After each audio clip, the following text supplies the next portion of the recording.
All right, the 2018 fantasy football season may be over with, and it may be a whole new year now. But what did I hit on? What did I get right? What did I get wrong in 2018? We're going to talk about it right now, and we're also going to welcome Kyle Richardson to Headliner Nation.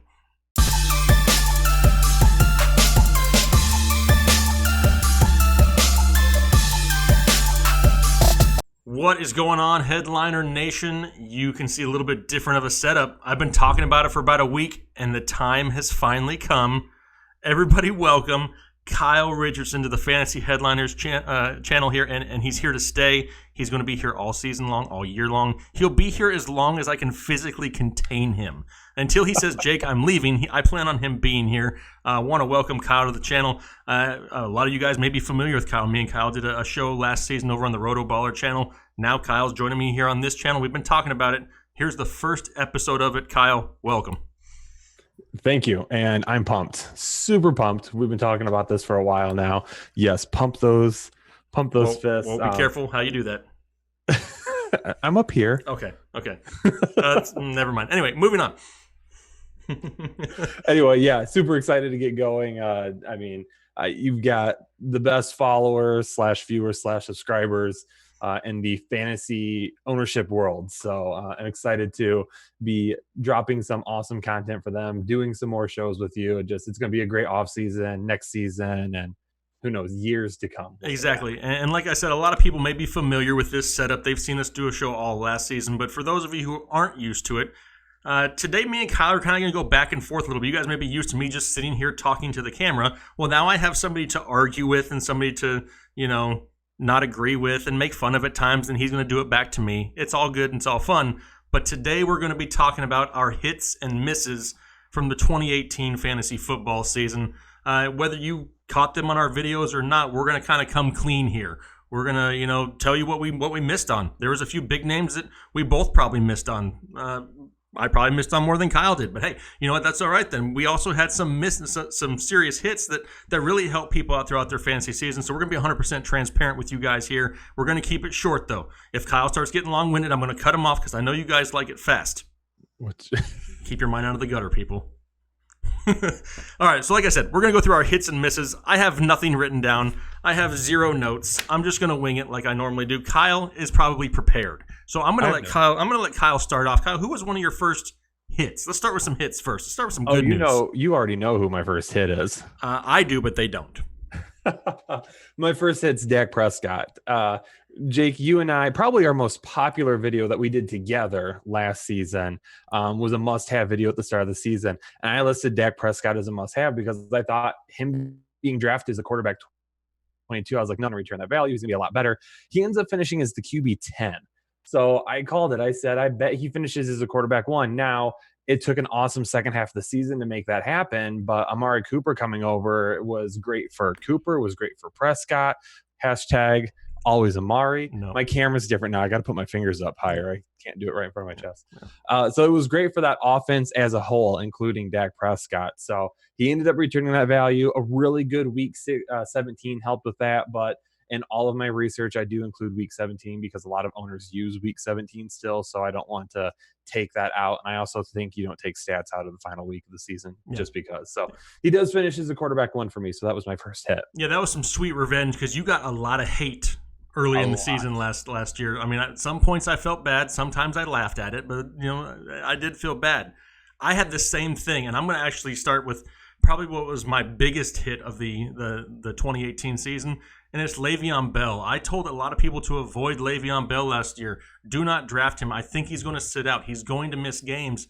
I got absolutely torched in the comment section when I put that video out, and I still get people going back saying, hey, well, you missed on this person. I'm like, yeah, well, Le'Veon Bell never played. A lot of people wasted a top 4 pick on the guy with expectations that he would come back at some point. He never did. That was probably my, I don't want to say my best call because, technically he didn't play, so I can't say I was right or wrong, but he sat out the entire season. Not that I called the entire season. I knew he'd miss games, and he wouldn't return the top pick that you had to spend on him. To me, Le'Veon Bell is probably one of my biggest ones of the year. Yeah, it was a big hit. And it was one that I didn't fully agree on with you because I did think he would play at some point in time. I was just as surprised as a lot of other people, but you were adamant telling people not to draft him at all. I was telling people to be careful drafting him, but yeah, you definitely got that one right. Yes. Chalk one up for the good guys for each of us, Kyle. Who's next? Do we talk about another hit or do we talk about a miss? What do you want to talk about, Kyle? It's your world. You're on this channel now. You can make up your own decisions. All right, so let's stick with that same video that we did. And we're going to talk about again. Well, no, it was a different video. I'm sorry. So this was a different video. It was about the same time where we talked about some guys who weren't going to return value. So another hit I had was David Johnson. Now, David Johnson still had a good season. He finished as the running back 10. And, even though he was super frustrating for his owners at times, he was still a running back 1. So he did all right. But I told a lot of people, don't use a top 4 pick on him. I'm worried about this offense. I'm worried about them turning to Josh Rosen. I don't know if they're going to be able to really get him going all season long. And that's what happened. They could not get him going. There'd be a game where we like, okay, here's the next game, breakout coming. It didn't happen. So my recommendation at the beginning of the year was don't draft him as a top 4 running back. And that ended up becoming true because he finishes the running back 10. Still a good season, but I was worried about a lot of the issues that he had. Yeah, he just looked normal in 2018. He didn't have that extra high ceiling like a lot of people, including myself, thought he would have. I mean, Josh Rosen taking over that offense just didn't really do a whole lot. Yeah. All right, I'm going to go with my next one. It's going to be George Kittle. I put out a bold prediction video last season in the preseason saying that George Kittle would finish as a top 5 fantasy tight end. Was I expecting George Kittle to go out there and break tight end records? No. But the guy played great despite having, a carousel at quarterback. He's definitely somebody who going forward is going to have immense value at the tight end position because there's not too many to choose from. There's like 4. And outside of that, there's nothing else. And George Kittle has amazing value. He gets Jimmy Garoppolo back next year. Definitely somebody who I would be targeting at a tight end position, depending on what his draft value is come next season. Yeah. Yep. George Kittle. I mean, I like George Kittle, but I didn't expect this type of performance either. And I didn't buy him in any leagues. I wanted to try, just never ended up happening. Great, just fantastic season. But it does help with some of that tight end depth going into 2019 because whether or not we lose Rob Gronkowski, he's not the same tight end he used to be. And we're talking about tight ends, the football kind. Yes. Yes. All right, just want to make sure. All right, give me another one, Kyle. I know you got like a list of 56 players over there. I do. Let's talk about a miss. Let's Okay. talk about a miss. Let's talk about 2 misses together at one time. Okay. We'll shorten this up. 2 misses, both of them running backs, Christian McCaffrey and Alex Collins. Both of them. Alex Collins, I didn't think he was going to be a running back 1, but I expected a legit running back 2 season out of him. Between injuries, between some fumble issues at the beginning of the season, between Buck Allen just not going away, between Gus Johnson coming out of nowhere. He just ended up doing it finally at the end of the season. He goes on the IR, just never ends up. He ends up finishing as running back 42 and half PPR. So that never materialized. And Christian McCaffrey, I had him as a running back 1, as a low end running back 1, but I did not expect the volume. I was a CJ Anderson truther coming into the season. CJ Anderson helped a lot of people at the beginning of the year, but he did nothing with the Carolina Panthers, and I was expecting him to do something, and it just never ended up happening. Yeah, and for everybody listening, in case you heard Gus Johnson, I think you really meant Gus Edwards. Gus Edwards. I was going to have to do it. I did that all season long. I felt like I had a really good streak there. But you know what we should do? We should start leaving them like Easter eggs in the videos, and I won't point them out, and the person who points it out gets a shout out on the next show or something like that. So pay attention, people, because it happens once a show. All right, well, I had a little bit of jitters being in front of Headliner Nation for the first time. So you're fine. You're good. You'll fit in just fine. All right, the first miss I got, and I'm gonna take this one square on the chin. And I think if I don't correct me if I'm wrong here, we didn't like Stephon Diggs and Adam Thielen in the preseason. I know I didn't. I was down on Adam Thielen. And kind of what we saw end of season out of Adam Thielen is kind of what I had expected all season long. He came out, had a torrid stretch of games there to start the season with over 100 yards. Definitely something I didn't see. The way he tailed off at the end, like I said, that's more of what I was expecting. It didn't happen. He still had a great season overall, even though he hurt a lot of people towards the fantasy playoff area. Still a solid season from Adam Thielen, Stephon Diggs that I wasn't expecting. Yeah, and I missed on Stephon Diggs too because I was not on his bandwagon at all. I even wrote an article about why you should not buy him. heading into this season. So yeah, I take that one on the chin too. I did miss on that one. Stephon Diggs and Thielen both end up being, top wide receiver options for a majority of the year. Yep, absolutely. And Diggs stayed healthy, which, a lot of people weren't expecting either because he gets hurt like every year. Yeah, all the time. All the time. Perma-hurt. That's what we're going to call him. Perma-hurt. Okay, I can go with that one. If we need to, we can throw a hashtag in front of it. If not, don't worry about it. So a couple of other quick, before we get back to the hits, another couple of wide receivers I missed on. Larry Fitzgerald, a guy I thought was going to be up towards wide receiver 1. I knew the Cardinals were going to be bad. I thought they were going to have to throw a lot. Just never ended up happening. Wide receiver 26. So he didn't even finish as a wide receiver 2 this year in half PPR. So he was really frustrating for owners that spent a decent round draft pick on him.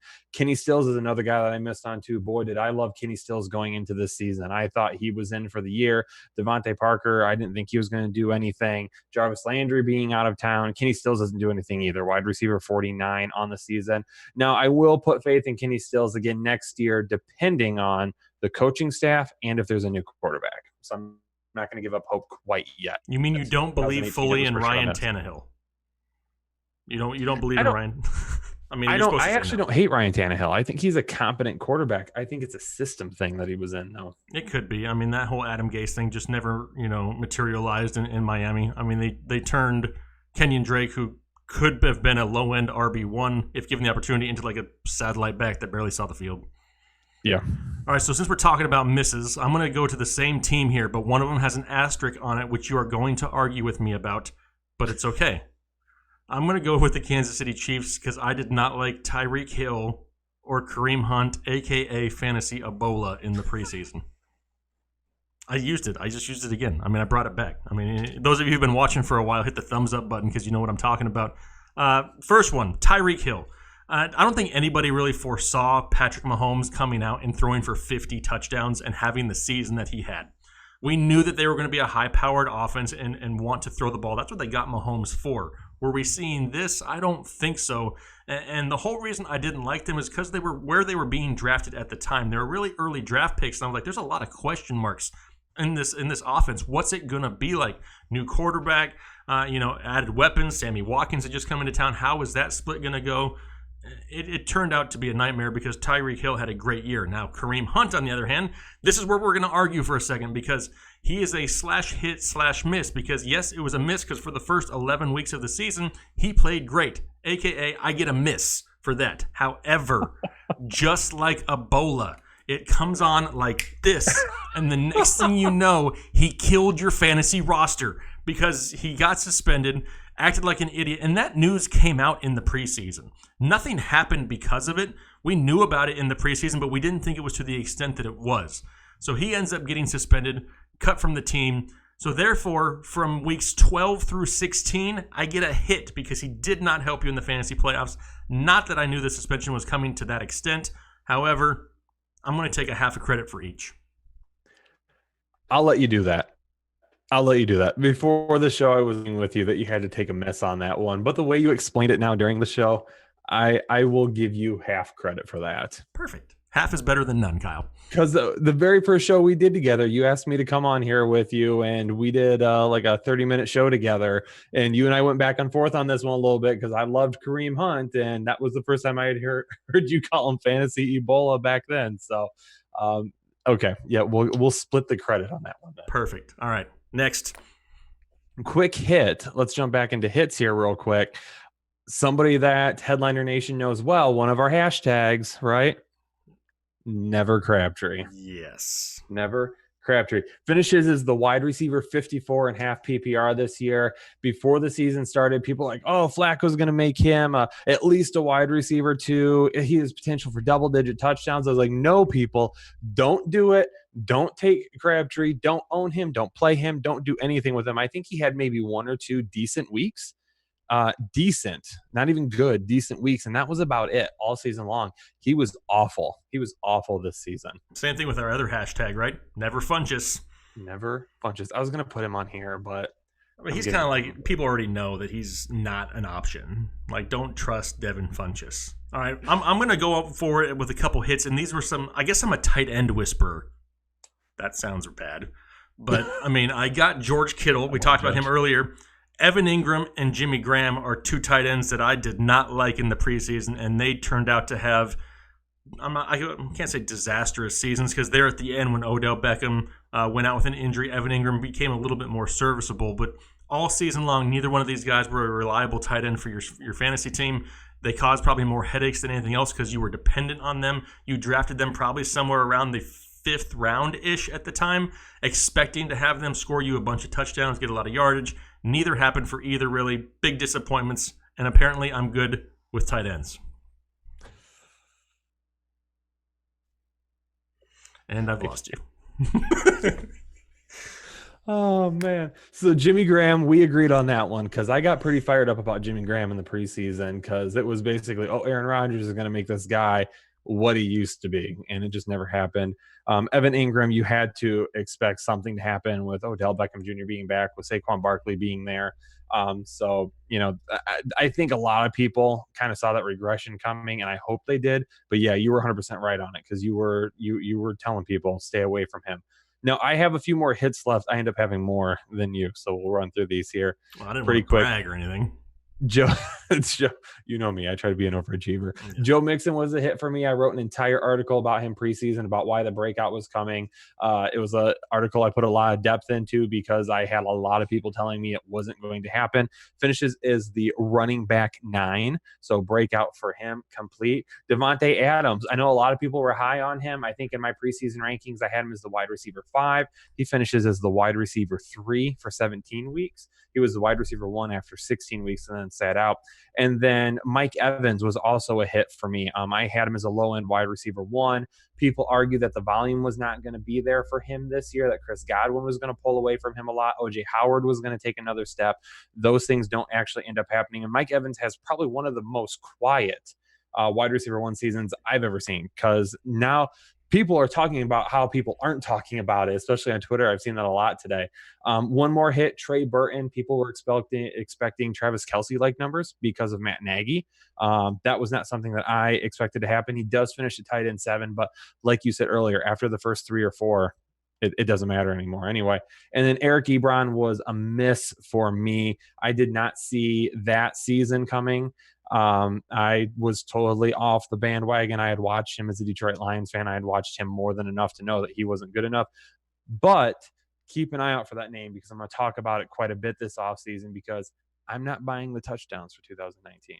Yeah, probably not me either. I mean, I totally missed on Ebron also. I can almost vividly remember saying on an episode somewhere in one of the bajillions of episodes that Eric Ebron, everywhere he goes, he ruins things because he's that bad. Well, the Colts are in the playoffs, and he had one of the best seasons, by far his best season ever. Oh, yeah. One of the best tight ends in football. But yes, I think there is a little bit of regression possibly next year. You also mentioned Joe Mixon. Joe Mixon kind of branching into a 2019 preview. We know that there's a coaching change going to be happening in Cincinnati.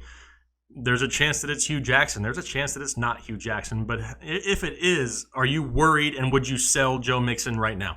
I'm not selling him because I like him way too much, because I'm going to hope that talent wins out. But Lord help me if Hugh Jackson is the coach there. Whew, I'm gonna be taking some antacid tablets. I'm going to have to be careful with that this year, because he's going to drive me nuts. Let's hope, though, because apparently he's going to end up being a finalist for the OC job in Minnesota. Let's hope he goes to Minnesota. I have some Dalvin Cook shares. That's it. Yeah, well, we don't want him to ruin it anywhere he goes. What about another name? And I mean, we're kind of going to transition in here to the 2019, because you're bringing up stuff and it's jogging my memory, because I don't have a very good memory. So it's like, as I do, I have to write it down. We talk a lot about hashtag Gimme Chubb. Nick Chubb. There's rumors going around that Mike McCarthy could possibly be in Cleveland. How much would that ruin the fantasy value? I mean, look what happened with Aaron Jones. He refused to give him, workhorse load. Yeah. What do we do with Nick Chubb going forward? In redraft leagues, he's a solid second-round pick for me.